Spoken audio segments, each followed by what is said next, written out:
It's good to have you here, bro. And I can't wait to hear more about all the things you have going on. How long ago was it that I came on your podcast? Was it the Backpack Theory? That was back in... Yeah, I think that was maybe two and a half years ago. Yeah. And that was whenever we kind of met through, maybe it was Chris Murray or some other people. I think it was randomly. Chris Murray. It was that group, yeah. Because we went to I went to something that you were at, and I think Chris introduced us. Yeah, so that's awesome. Such a great time. Honestly, man, that was one of the things that got me curious about even podcasting. And then I met Mike Hearn with This Is Oklahoma. I don't know if you know Mike or not, but he's an awesome guy, man.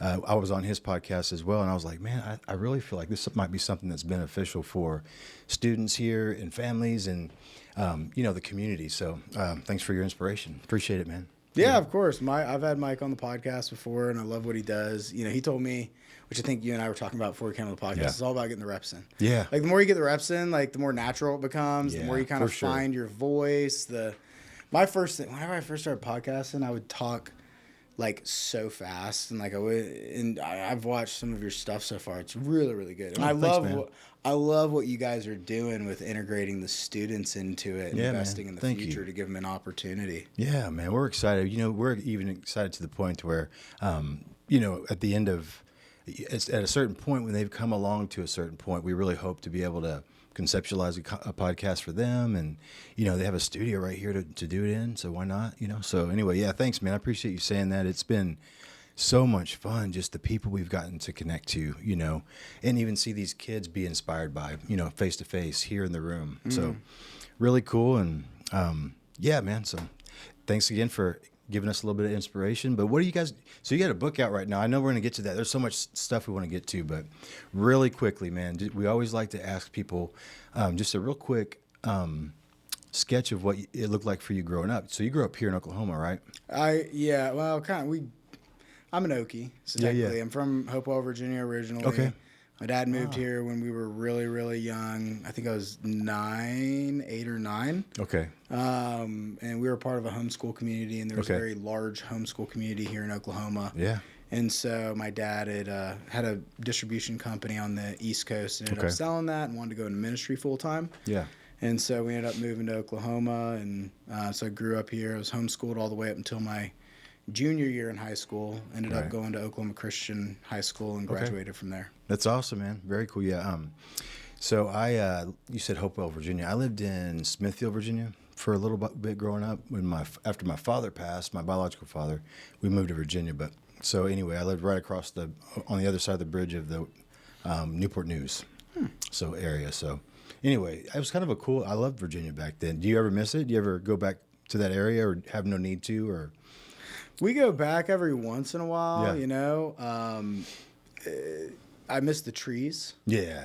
So I miss the trees and being close to the beach. Right. We grew up, and we used to go to the beach multiple times a year. Virginia Beach is beautiful, yeah. Oh, yeah, it's fun, man. Gorgeous. And then, in Oklahoma, we think trees are trees, and then you go to the East Coast, and they have trees. Man, beautiful, like real trees. Yeah. Beautiful. And I'll tell you a quick story. It's funny. We grew up right on the Appomattox River, where you had a lot of Civil War artifacts. And so we used to go out. We lived on 20 acres. Okay. And so one of the really cool memories that I remember growing up is we would just go out into the acreage, and you could go shuffle around. There were old remnants of a fort. Okay. We found a bunch of arrowheads, a bunch of plaques. Oh, yeah. It was kind of cool growing up in that kind of environment. And we always had land and everything, but my parents always had a dream of having a farm and having acreage. Right. And so whenever we moved, it's funny, growing up in my bedroom, we actually had a painting of a scene that looked like, it was more like Montana because there's mountains in the background. We don't have mountains here. But we had this massive mural on my wall in my bedroom, and then randomly God ended up plopping us in Oklahoma. So, that's really cool, man. Yeah, I love it. I love Oklahoma, man. It's different. It's definitely, I hear people talk about, it's just flat and dry and all these different things. But, man, if you go to certain areas in Oklahoma, I think eastern Oklahoma might be a good example of that, but man, it's beautiful out there. There's mountains and hills, and there's some areas that are really, really beautiful in Oklahoma. But yeah, there is nothing like some of those trees that you'll see on the East Coast, and some of those states like that. Seattle, I'm sure, has some huge, trees. California has a lot of big redwoods, right? Yeah. So I've never gotten to see those up close, but my wife Julie, she grew up in California. So I think she had shown me some pictures of her standing next to some of those huge trees there, and that it's unbelievable. Just kind of like that, just awe of what God's creation can look like, But that's really cool, man. So tell me about what you have going on now. Now the podcast, you're still in the podcast, right? And that's going well. Yeah, I just had, I took a little break. Yeah. For a little bit. It was just kind of a season. Business got really busy, and I kind of pivoted, and God kind of had me working on some other stuff. Sure. And then here recently, I've kind of refocused. Had Gary Brooks on the podcast, at First National, talking about, kind of what he's doing whenever it comes to the Healthy City initiative. I love that he's doing that. That's really cool. Yeah, it's wild. And on that podcast, we kind of got into medicine and AI, and that's really so I'm still doing the podcast stuff. It's a little bit more focused, and I'm not doing as many. Okay. But I just love having the conversations. One of the things I don't think I shared with you in the impact of a podcast is I can't tell you how many times, I've had a client, because I do executive coaching. Right. And I do business consulting, and so I'll run into guys that are going through a rough patch, or they're looking for redemption or hope, and I've actually told them to go watch the podcast we did. Yeah, there you go. Yeah, it's a great resource. Yeah, you don't understand the impact of a story. You know, no doubt. It's so cool too. I've had Ben Fuller on my podcast. Oh, very cool. He was really, really good. So it's just it's cool. I mean, it's an honor sitting here. I mean, I know y'all had the mayor on. Here recently too, and so it's cool, just such a cool opportunity to have candid conversations. Yeah, I think somebody, I think Mike Hearn said this. He said it's like one of the craziest cheat codes you could have. Is getting to sit, around impressive people and just talk and hear about them. You know what I mean? And so I think that's really cool, and I just love interesting people. I love people in general. Everybody's interesting to me, honestly, but I just love talking to people. And being. And, what I do love about podcasting, especially if you're long form podcasting, you can really get to know somebody pretty quick. It's hard to really dodge who you are for a whole hour, on camera or whatever, or even on audio. And so it's really cool to see kind of really who people are and how they act, how they respond to people, things like that. So I love getting that front row seat, man. It's really cool. And love that our students will get that same opportunity and are getting that same opportunity as well. And so, yeah, man. Yeah, we had a really great guest the other day, Tricia Everest. She was amazing. Secretary of Public Safety, she really had some incredible words and insight for us at City Center. So that was just so cool. But I was in that moment with them, and I was thinking about, the young man that was helping run the actual whole project here. I was thinking, man, that's so cool. This guy gets to be in the same room with a person of that level in our government and hear that person talk about the things that they hope to do in our state, So I'm like, man, that's a rare opportunity, I think, So it's been really cool to see how this has worked like that, So I'm just really grateful, that it's working out like that. And I'm really grateful for everybody that supports us too to make this happen. It's been such a fun project for all of us, for sure, man. But so let's talk about, you have your consulting thing. So really quickly, where can they go to find your podcast? What's the name of it again? Backpack Theory? It's called The Backpack Theory. It's on Spotify, YouTube. Okay. So go check that out. You can find on Instagram. Okay. Yeah, and we'll have some links to all this stuff in our show notes and things like that. And so then your consulting business, what does that look like?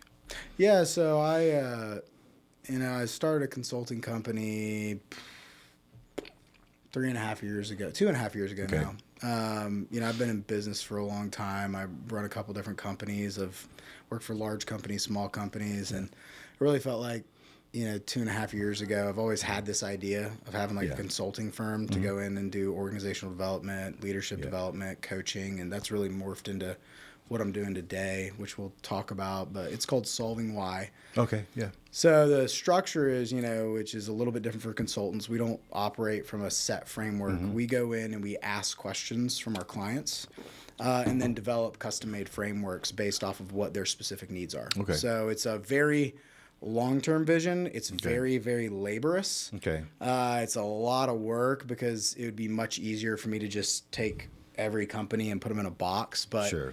I've seen that not be as effective. Gotcha. I think it works for some people, but I think with some of the things I'm currently stumbling on whenever it comes to new emerging technologies, really it's not needed anymore. You can kind of make custom anything for anyone, and it's much more beneficial. Yeah.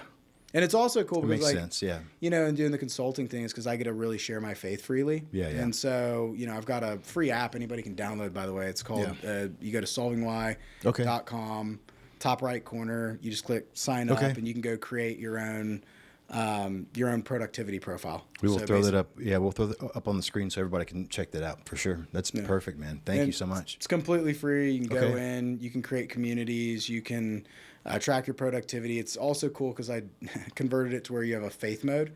Okay. So you can turn on faith mode, which then it'll give you a bunch of scripture references. It'll give you different biblical texts. It'll give you scripture memorization, a daily prayer. Or if you toggle it off, then it just turns into a productivity profile. Okay. Gotcha. So that's kind of my premise. It's kind of cool. Yeah, I like that. It's there's that option there. You know what I mean? And so I've got some organizations I work with where some of the people aren't faith based, some of them are faith based, and my consulting, you know, ethos is basically I do everything based off of scripture. Right. Like all of my advice, all my wisdom is based off of God's word. Right. But not everybody wants to have scripture thrown in their face, and especially in a professional environment. So the way that we've set up our consultancy is we ask questions. We determine if the person is faith-based. If they are, we give faith-based references. If not, we still teach biblical principles. Right. But we teach them in a consumable way. And so on that platform we created, basically you can have supervisors that have subordinates and they can track their metrics on it, but they can either have the faith view to where it'll actually prompt them to like pray for their subordinates, pray for the people in their organization, or they can turn off faith mode. Okay. And if they turn off faith mode, then it's just a standard dashboard. Okay. Man, that's cool. I'd like to check that out. So solvingwhy, right? Yeah. .com, and you can download that for free and, you know, work through that, man. I think that's a great resource. I would love to check that out. I'm going to check that out myself. Yeah, it's actually, so if you have Android, it's in the Android store right now. I'm actually going to have it on iOS. Okay. In the next 30, 45 days. Okay.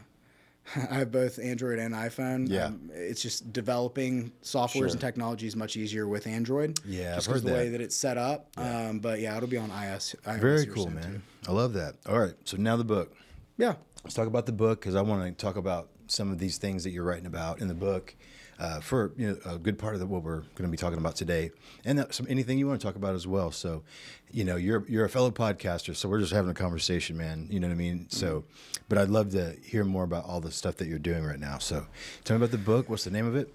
Yeah, so I've not published it yet. Okay, it is currently a work in progress. Gotcha. I published my first book last year, Thoughts for 31. Okay.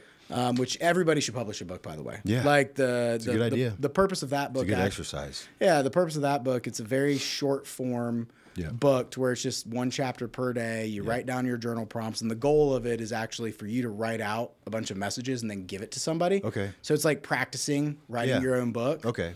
But the book that I'm currently working on is actually kind of my passion project right now.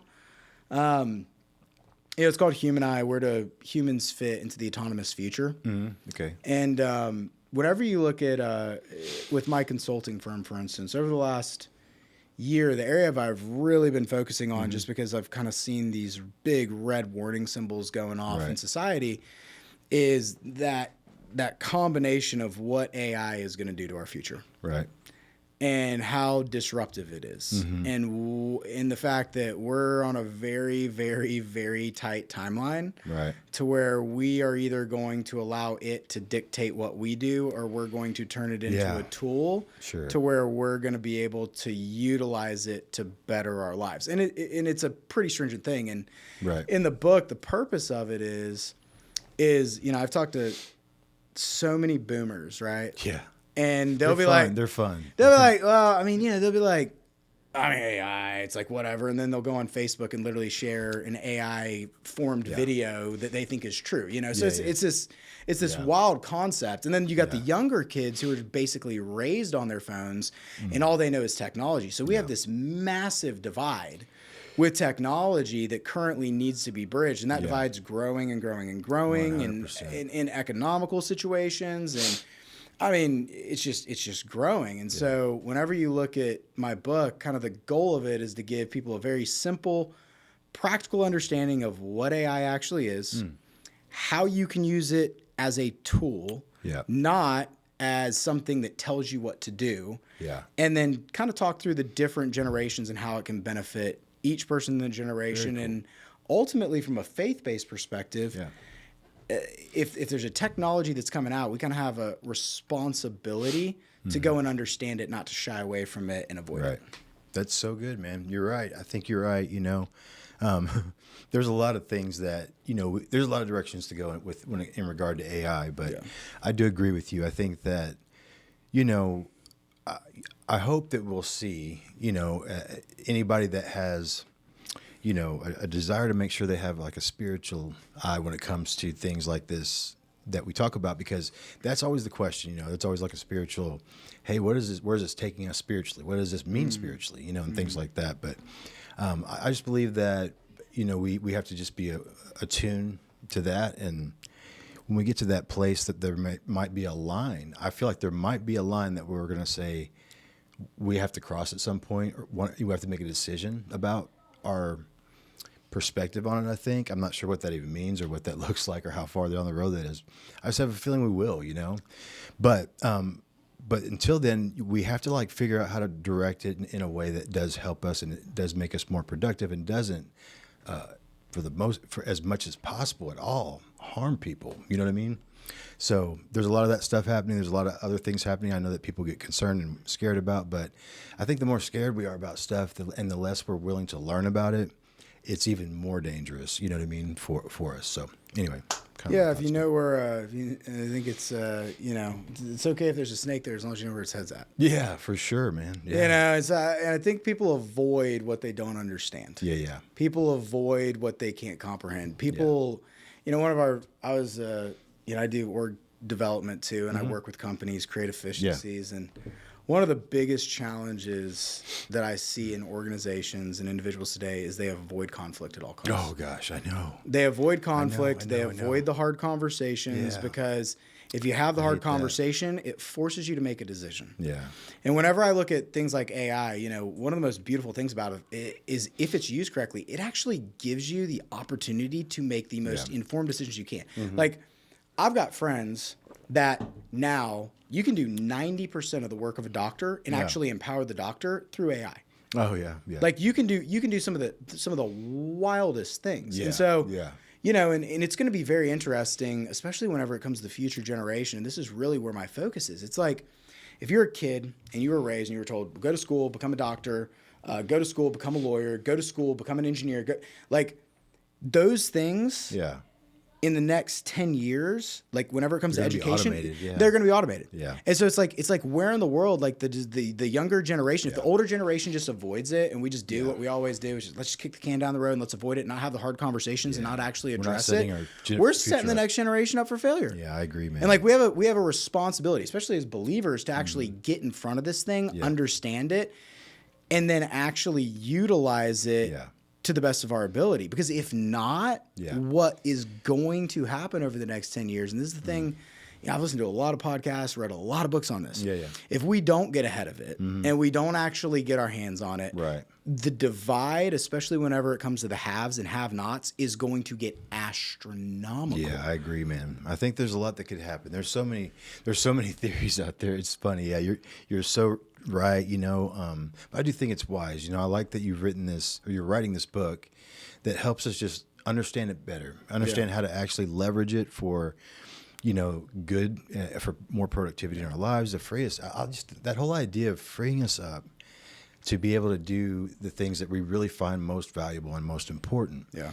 Not without sacrificing any kind of enrichment that we have, as it relates to, absorbing knowledge or learning and things like that. I feel like if we can stay active in that lane right there and then leverage it like you're talking about, that keeps a really healthy balance, so we're not just relying solely on some other thing to tell us everything that we need to know. You know what I mean? I think that's the part that probably concerns me the most, is that we won't will stop that learning process. And so hopefully that learning process is still something that you keep in your life that keeps I feel like your mind progressing and your mind growing. So that's the big, I went and did a talk at my dad's a professor at Oklahoma Christian. He teaches business ethics, and it's funny because my dad's actually my first case study. Okay. Whenever it comes to the adoption of AI and teaching a boomer the benefits of using AI. Right. And so I went and talked to his class, and there's a study that came out by MIT. I think it was about a year and a half ago, and in it I fact check me on this, by the way. You should always fact check AI, by the way, because I know, it'll hallucinate and lie to you. 100%. But I'm in there, I'm talking to the students, and as I'm talking to the students, I'm telling them, like, hey, listen, like, AI can be the greatest tool that you've ever used, and it can also be your greatest detriment. And in this study, basically, there were three control groups, and one of the control groups used AI for all their research, all their comprehension, allowed it to do all their thinking. Yeah. Well, that control group could not tell you what they wrote within minutes of writing it, because you're not actually exercising your mind. And that is the incorrect way to use AI. There's a completely other way to use AI to where you actually go through it and you instruct it to do things for you. You instruct it to do things, and then you always fact check it. You always make sure that it's accurate, and you make sure that you work through it. It can save you an astronomical amount of time. Right. But yeah, I mean, there is the cognitive deficiency that we're definitely running into, which could prohibit human creativity, and then also puts us at risk of actually being taken advantage of, which you're seeing a lot. Sure. Yeah. I've had my mom call me on the phone twice now, I think. Yeah. Once or twice.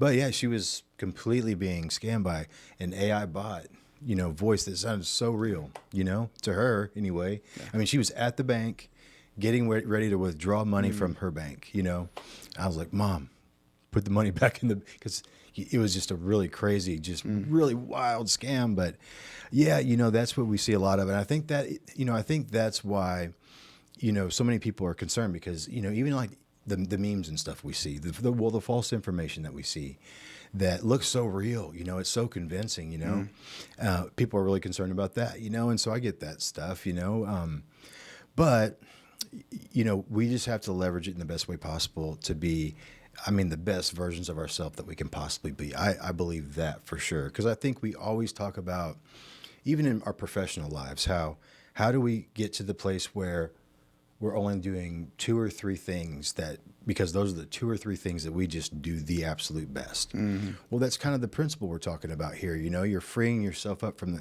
if I was stuck behind a desk doing admin work for grant proposals and things like that is something that has to be done. I'm just not very good at, or just, it doesn't keep me driven and motivated and focused on the task at hand. Really. It's just not work that my mind works well around. Mm-hmm. So, if I was stuck doing that, man, that would be a really rough day for me. You know what I mean? So, I don't know, man. I just think that when we can free up ourselves from some of that stuff that does even, I think it can even have an effect on us psychologically sometimes, where we don't feel as productive toward what we really love because we feel bogged down with things that might be very menial in our minds as far as tasks go. So I think there's a lot that comes with all that. There's a lot that whole principle of finding ourselves in a place where we're only doing a couple things that we're really good at. There's something that comes with that. I think there's a lot of mental freedom that we can have with that because we feel like we're actually more effective because we're doing what we love. And so anyway, I think that you have a lot of great points, man. I love that, and I can't wait to read the book when it comes out. Well, the one thing.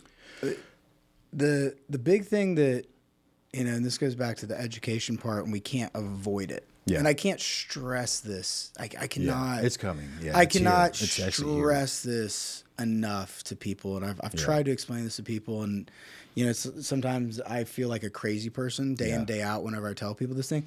Like, AI is not a being. Yeah. Like, that's one thing that we have to recognize. It's not a being. It is not your therapist. It is not your best friend. Yeah, there's people fall in love with it. And so that is a lack of education. That is a avoidance. That is people that don't actually want to have the hard conversations, right?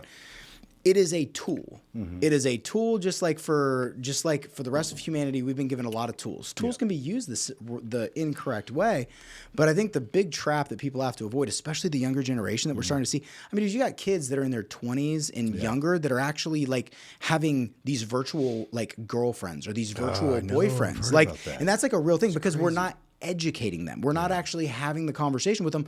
We're just avoiding it and letting it educate them. Yeah, and or we're not even having our face-to-face conversations. That we're supposed to be having just natural connection conversations. And the whole point of AI, if it's used correctly, and kind of why I'm writing this book, is people need to understand, if utilized correctly, what if in an organization, like what you just said, right? Right. What if you could take half your workforce, pay them the exact same or more, decrease their hours in half whenever it comes to redundant tasks, and then the other half go, hey, man, I want you to go mentor kids. Yeah. Like, what if we could just get ahead of the curve? And that might sound dystopian, but, like, that is literally the potential of the technology that we have at our fingertips, and people aren't urgently adopting because it's something they don't understand, so therefore they just avoid. That's a really good point, man. Well, I hope people get your book and they learn more about all of this, because it's still just a mystery to me. You know, I use it for, you know, little things here and there, you know what I mean? But I try to be responsible with it for sure. You know what I mean? I don't let it talk for me and things like that, and write for me. But it has definitely been a useful tool for us and for me for sure. But well, man, I really appreciate your time today, man. It's been awesome having you here. I want to have you back because I really want to dive in to a longer conversation about some other stuff too. So yeah, man, can't wait to have you back and appreciate you coming today. Yeah. Can I give one tip? Go for it. One tip. I'm going to give you guys, and I don't really charge for this, but I'm so passionate about it. Yeah. If you want to do yourself one favor, okay? If you're listening to this, I don't care what age demographic you are. I don't care where you're at. Do one favor for me. Whatever your LLM of choice is, okay? Just go into it, create a chat, and tell it, okay, go in and give it very clear instructions. Tell it that for the next 30 days, I want you to teach me how to use AI based off of X industry that I'm in. I don't care what industry you're in, whether it be a plumber, whatever it is. And over the next 30 days, every day I'm going to come back to this chat and I'm going to ask you, teach me my new thing today. Tell it that you want the information to be relevant for 100 years from now, whenever it comes to talking to robotics and whenever it comes to talking to AI. Yeah. Over the next 30 days, if you just do that one thing, and I'm not kidding you, it won't cost you any money. You can literally do this with the free version. If you do that for 30 days straight, you will be in the top 0.1% of users whenever it comes to AI and understanding. That's just do that one thing for me, and I promise you, like, it will completely shift your perspective. That's awesome, and that's a good thought. Because that's probably one of the things that I've thought too. Like, you know, I hear people saying, hey, I've created an AI assistant and all these. I'm like, how do you do that? You know, what does it do? What does an AI assistant do? So yeah, I'd love to learn more about that kind of stuff, because there's a lot of just repetitious everyday tasks that I use that, you know, that could be helpful for sure. But no, thanks for that tip, man. I'm really excited. I look forward to the book. I can't wait to read it. Please let me know. When is it dropping, by the way? So should be done with it. So it's funny, ironically enough. Yeah. I'm handwriting the whole thing. Cool. And then I'm taking pictures of every page, transcribing it into my AI assistant, formatting it and structuring it. And so I am handwriting it because I'm a big believer in handwriting. That's a big believer. There's a lot of research out there on why you should still write by hand. A lot of research out there. I agree. So I'm going through that process. I'm really praying about it, and I'm really trying to be spirit led whenever it comes to it. So the goal is to have it done in about 6 months, but I'm kind of letting God takes the reins on it. Sure. And just kind of letting him do what he will. So the goal is about the next 6 months to have it released. Perfect, man. Well, you guys heard it here, man. Follow that. Take that tip. Just try it. See what it looks like, man. I think that would be kind of cool to hear back from you guys and see, you know, what you came up with and if it was helpful and beneficial, because that is just good information for us to have here. So thanks for joining us again, guys. We're so grateful you showed up and you came. And join us next week for another episode of Voices of OKC. See you next week.